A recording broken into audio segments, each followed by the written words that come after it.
As a powerlifter, you're often going to be exposed to sets of varying levels of difficulty. When sets are easy, we can get away with shorter rests. We may also have a rest period range that we stick to for most sets. Sometimes sets can get quite hard to the point that you may feel that you need to rest a little bit longer. But the question is it okay to rest longer if sets are getting harder? Now, as a general rule of thumb, I don't have a set rest period for powerlifters. I think that the rest times needed can really depend on the difficulty of the set, as well as the general fitness levels of the athlete. Now, for maximal strength adaptations, which is what we want for powerlifters, rest periods between sets should really be relatively longer compared to when training for hypertrophy. Now, typical guideline recommendations suggest rest times ranging from 3 to 5 minutes when training for strength. Now, this allows for sufficient recovery of ATP, i.e. adenosine triphosphate, and the phosphocreatine stores, which are crucial for high-intensity, low-repetition efforts. Now, having enough rest enables better performance and technique on subsequent sets. Some research indicates resting 3 to 5 minutes between sets produce greater increase in absolute strength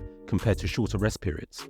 So we can appreciate that there is probably a minimum level of rest for optimal strength progress. But is there an upper limit to that? Well, some studies have found conflicting results, showing no additional benefits for very long rest periods. So we cannot really draw any major conclusions from here. However, it's probably reasonable to think that there is probably an upper limit to that. For example, you wouldn't rest for half an hour between sets. Your body will cool down and your ability to produce force will reduce. Plus, it's pretty impractical as well. Unless you have all the time in the world to train, you probably wouldn't want to be spending 4 to 5 hours doing your powerlifting session. If you do find yourself in a situation where the sets are so hard that you are being forced to rest more than, let's say, 8 or 9 minutes, as a coach, these are my thoughts.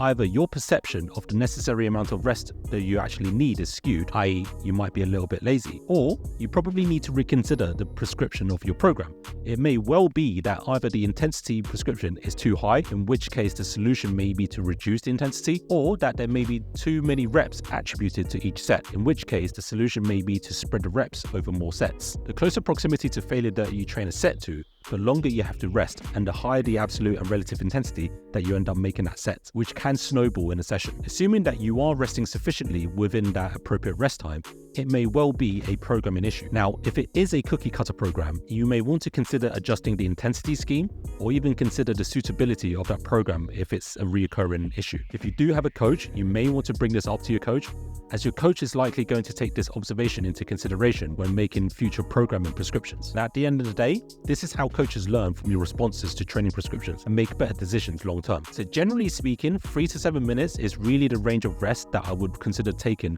between sets as a rule of thumb. Something that is likely going to be problematic is if you really need more than 7 minutes. It may even be that you need some energy system conditioning to help you train a little bit better.